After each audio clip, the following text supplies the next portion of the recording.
Hola mi gente de Talent Quest, hoy me encuentro con el maestro Sergio George. How are you? Oh, everything pretty good. Yeah. It's a pleasure meeting you and Likewise, being thank you, here, thank like you. interviewing you. It's such a dream come true. Thank you. Ever since I was little, I've always admired you, and I've always admired and looked up to like people that you've collaborated with, that you've produced for. Tell us a little bit about how everything has been. You're promoting now your book, Inquebrantable. Yes. Es un libro que habla sobre anécdotas, habla mucho sobre todo lo que has vivido, cómo ha sido el proceso de colaborar con diferentes íconos de la música, cosas que has superado. Cuéntanos un poco sobre eso. Sí, quise hacer un libro para tratar de contar anécdotas de mi vida, pero no quise meterme mucho en detalles de todo lo que he vivido en la música. Quise poner ciertas cosas, pero también enfocarme en motivar e inspirar a personas con historia mía. Me preguntan siempre, what's the future of salsa? Entonces yo dije, you know what, en vez de estar debatiendo gente en Facebook, you know, entonces déjame poner un libro, entonces que debaten en mi libro. Entonces por eso quise hablar un poco de eso, porque no hay tantas personas que pueden hablar con honestidad de qué requiere para la salsa subir de nuevo lo que es mantener vigencia, ¿no?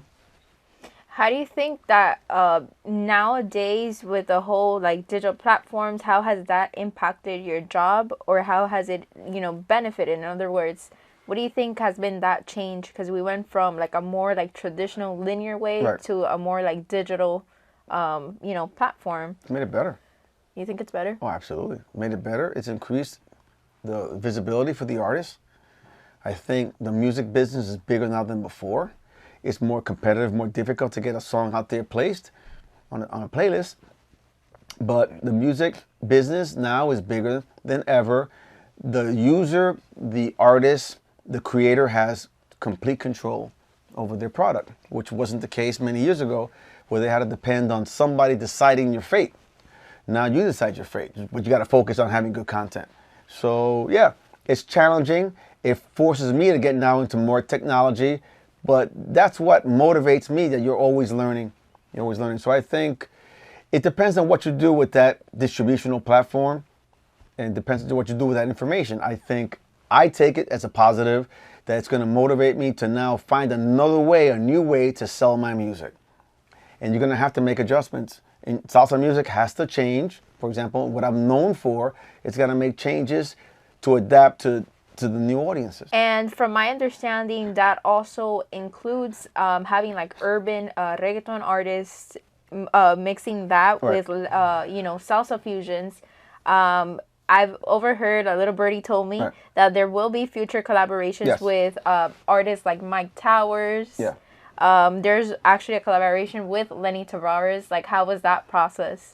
Ooh, well, I'm doing a record now that's with Sony. We're partnering on a record that has some of the top urban artists singing salsa.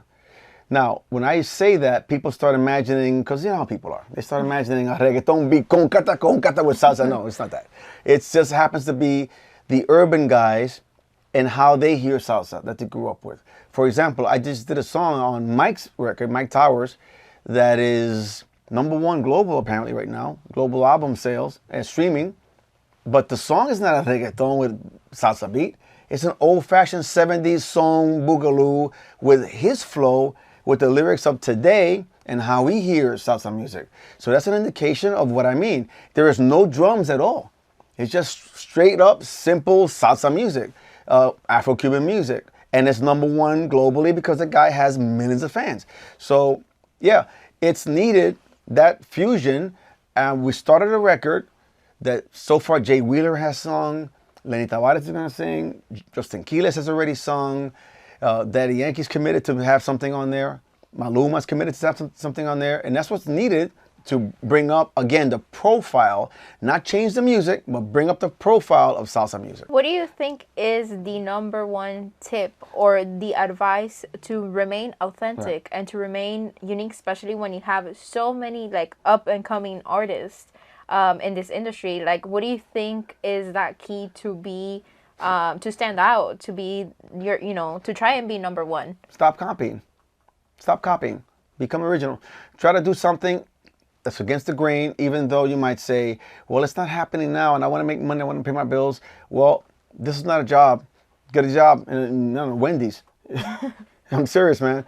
This is not a job that you gotta try. I want to make a hit record to make money. You gotta make art. And as a consequence of art that people consume comes money, but you can't put the cart before the horse. So focus on your art, focus on being original, focus on being different, and focus on your public, that what they demand is excellence from you. It doesn't have to be the greatest symphony orchestra, but it's got to be something that the marketplace hasn't heard, or they haven't heard in your way, pretty much. Sergio, the question that I know many people have, just as I have it, how do you determine when, let's say, a recording artist comes into the studio, how do you determine this beat or this specific rhythm goes towards this artist, and which song do you apply? Like, how does that process work?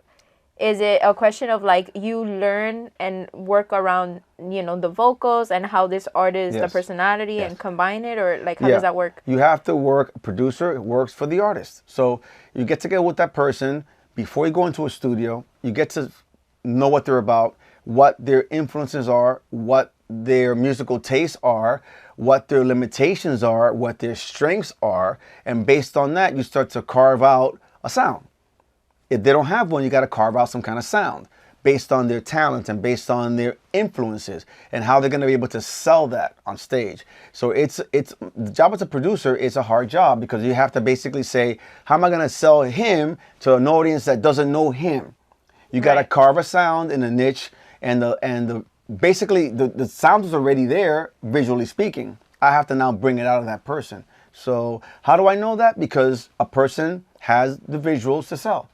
They're already selling before they come to me. Otherwise, I wouldn't be involved. They're already having the work done, or they had the work done to sell themselves in a good way. And now it's up to me now to just try to push them along a little further.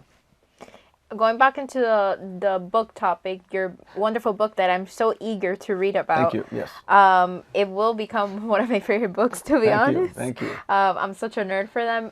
During these 43 years, what do you think has been the biggest challenge that you've overcome? Staying relevant, staying young. It's been a challenge because the marketplace always changes, and I want to stay with the young kids because I love appealing to people. Music is always driven by the young audiences. So it's been a challenge to like say, okay, and technology has come and gone, whether it was first vinyl, then it became 8-tracks, or 8-tracks, then vinyl at the same time, then cassettes, then CDs, now it's streaming, whatever it is, but it's still music, it's still songs. So it's how to remain relevant with that changing generation that doesn't know the music from 5 years ago, let alone 30. And how to stay relevant with that audience. That's been a challenge, but it's been a good challenge. And the question that I ask everyone, we're living in today's society where everything, yes, like digital platforms have their benefits, but it's also like, it also has its flaws in the sense that, there is cyberbullying, a lot of like issues with like mental illnesses. Like, what advice do you provide, especially to the youth that look up to you, or that would like to pursue a career that is so important like yours? Like, this is a great question, because I think a lot of cyberbullying, so you got two choices. Say, okay, either cut off my social media, which I'm not sure you're going to do that because that's the major promotional platform, or you're going to have to find a way to deal with it because it's not going to go away. It's here to stay. So it's ignore it, don't read this stuff, or just decide to read certain things. Or what I do, I just put keywords of people that are trashing me. So I just put in keywords of like, take these words out because, so whatever it's going to take for you to not want to cut off your social media, because you got to be in touch with your people.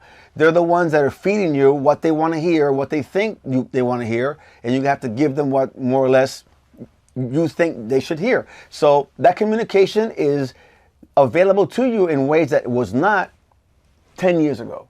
So you have to keep your social media going, but find a way that's going to make you comfortable dealing with it, whether it's taking certain words out or just not reading it at all. I don't know, because everybody has a different way of doing it. I read everything, the insults, the haters, I don't care, Makes you stronger. It makes you stronger. It fuels you to say, oh yeah, I'm going to make you hate me more. And to finalize this wonderful interview, Sergio, thank you for your time. If we were in a desert, what 3 things does Sergio need to survive? Let's say if you had to take 3 things with you to a desert and you just to survive, what 3 things Sergio cannot be without? You don't need water, really. It's one thing. Just give me water, give me a good book, and give me sunshade. Last but not least, thank you. If you could tell your fans a very nice message. First of all, Merry Christmas, Happy New Year. Sergio George, Ataca Sergio, Inquebrantable is out as a big seller right now. It's doing very, very well. Thanks to the people who are supporting my career throughout the years, and those who may not know who I am, but they're going to discover who I am. And I hope the book changes your life a little bit. That's the reason for the book, to try to change one life, because one life will equal 1,000. So thanks for the support, and thanks for supporting her. She's doing a great job. Thank you. Ataca Sergio. Ataca Sergio.